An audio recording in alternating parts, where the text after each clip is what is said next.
За энэ удаагийн номны book review 7-р дугаараараа Kobe Bryant-ийн The Mamba Mentality би эрхэн тоглодог вэ гэдэг номыг онцолж байна. За The Kobe Bryant гэхэр элдв янзын цол хоншин дурдаад хэрэггүй л гэдэг тий. Хүн болгон мэдж байгаа бах. За тэгээд дэлхийн бүх цаг үеийн хамгийн шилдэг сагсан бөмбөгч хинбэ гэж асуувал хүн болгоны толгой дотор эхний топ 5-д 109-ний хувьд орох үс энэ хүн хэрхэн тэр өндөрлөх төрч вэ? За тэнд хүрэх үйл явц ямар хөө байсан бэ гэдэг талаар гардаг ном. За нэг талаараа айгүй философик ном. За нөгөө талаараа яг энэ The Mamba Mentality гэдэг энэ сэтгхүйг энгийн хүмүүс өдөр тутмын амьдралдаа хэрхэн хэрэгжүүлж болох вэ гэдэг талаас нь тайлбарласан айгүй энгийн ном. Тэгээд миний хувьд яг энэ номыг илүү ойлгомжтой авах үднээс хүн болгон өөрсдийнхөө амьдралд хэрэгжүүлээсэй гэж бодсон хоёр ойлголтыг онцлоод тус салгаад тайлбарлаад ярьчих гэж бодож байна. За эхнийх нь бол хийж байгаа зүйлдэд дурлах. За дурлах гэхээр Кобегийн хувьд, Манюны хувьд бол зөвхөн ад жаргал өгөх гэхээс илүүтэйгээр хорсол, гашуудал, гомдол, шантрал, баяр хөөр, догдлол гэд бүхий л одоо оюун санаас тэхүүд мэдэрч болох тэр их одоо бүхий л мэдрэмжүүдийн цугларлыг ер нь дурлах гэж бол одоо тодорхойлоод байгаа. Тэгээ Kobe Bryant бол сагсан бөмбөгт маш хүчтэйгээр дурласан хүн байсан. За энийг бол юу тодорхойлж илэрхийлж байна вэ гэхээр за хэдүүл ингэ бодчих тий. Kobe 7 настайгаас хойш NBA-д орох хүртлээр 10 жил сагс тоглосон гэдээ ойлгочих. За ойролцоогоор тий. За NBA-д ороод мэрэгжлийн түвшинд 20 жил тоглосон. За энэ хугацаанд өдрийн 3 бэлтгэлээр за энд нь зөвхөн хүчний бэлтгэл, сахны бэлтгэл нь тооцогдож байгаа юм л та. Элдв ханж одоо нөхөн сэргийн бэлтгэл, амьслын дасгал зэрэг тиймэрхүү бэлтгэл нь ороогүй мөртлөө өдрийн 3 бэлтгэлээр өдөр болгон тасралтгүй хийдэг байсан байгаа 20 жилийн туршид.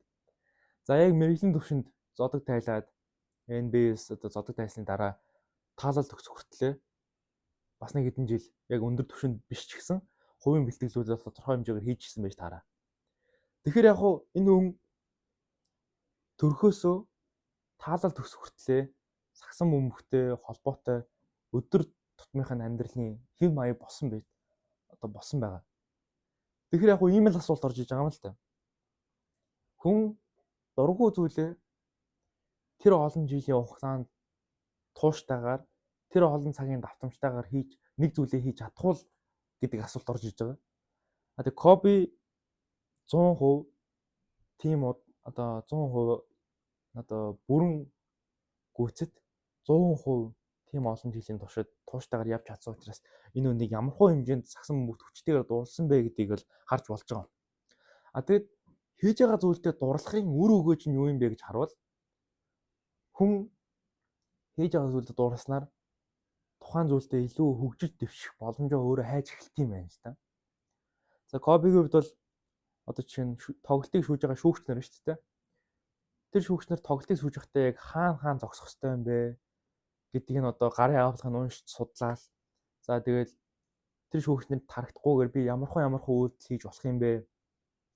За нөгөө талаараа би бэртэл авал тэр бэртлийг яаж идгэж болох юм бэ? Тэр бэртлийг идгээхэд бол би ямар дасгалуудыг хийж болох юм бэ?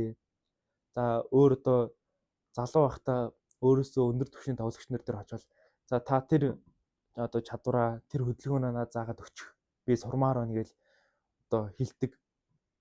Тэгэхээр яг энэ хүн бол сагсан бөмбөг зөвхөн сагсан бөмбөгч гэлтгүүгээр баг спортын шинжлэх ухаанч байсан гэж баг бодохоор байгаа байхгүй би энэ номыг уншсан дараа. Тэгэхээр энэ хүн бол сагсан бөмбөгт дурласнараа одоо хийж байгаа зүйлээ дурласнаар гэсэн үг шүү дээ. Одоо тухайн спортод сагсан бөмбөгт хөгжиж дэвших бүхий л боломжийг өөрөө хайж олоод тэгээд өөрөө тэрнийхээ хойноос яваад хэрэгжүүлсэн байгаа байхгүй. Тэгэхээр энэ бол ер нь хүн болгоны амьдралд хэрэгтэй л байх гэж бодож байна. За хоёр дахь гол чухал зүйл нь их юм бол олон нүртэй байх. За олон нүртэй байх гэхээр буруу ойлгож магадгүй. Энэ бол сөрөг талаасаа биш. Хүн нийгмийн лавтан болсноос хойш аюул олон дүрд тоглодог. За тоглодог жоо амьдэрдэг. За одоо чи миний хувьд за оюутан, хүү, ач, зээ, ах гэл аюул олон дүрд амьдэрдэг. За Kobe Bryant-ийн хувьд ч гэсэн аюул олон дүрд амьдарч ирсэн. За дурдах юм бол Los Angeles Lakers гэдэг багтаа өөрийн багийн лидер, би багийн лидер шүү гэдэг үүрэг ойлгоцсон.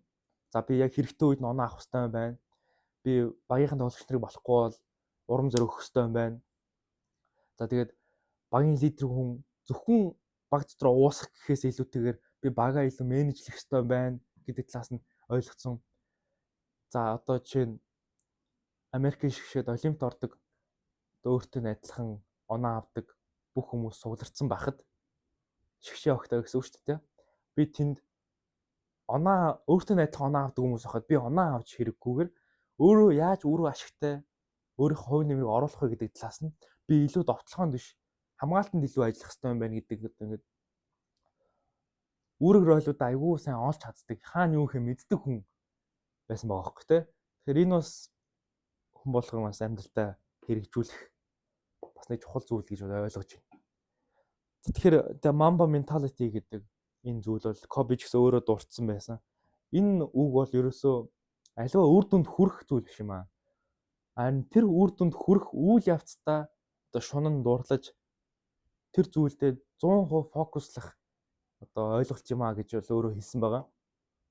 Тэгэхээр яг хуу нэг талаараа бол энэ ном бол зөвхөн сагчдад спортынханд гэлтгүүгээр бүх төрлийн ямар ч салбарын ямар ч насны бүх төрлийн хүмүүст одоо урам зориг өгөхгүйц. Нөгөө талаараа би бас яг амьдралдаа дуртай зүйлийг хийж гинөө гэж бас нэг эргэцүүлэх боломжийг олгох ном гэж ойлгож байгаа.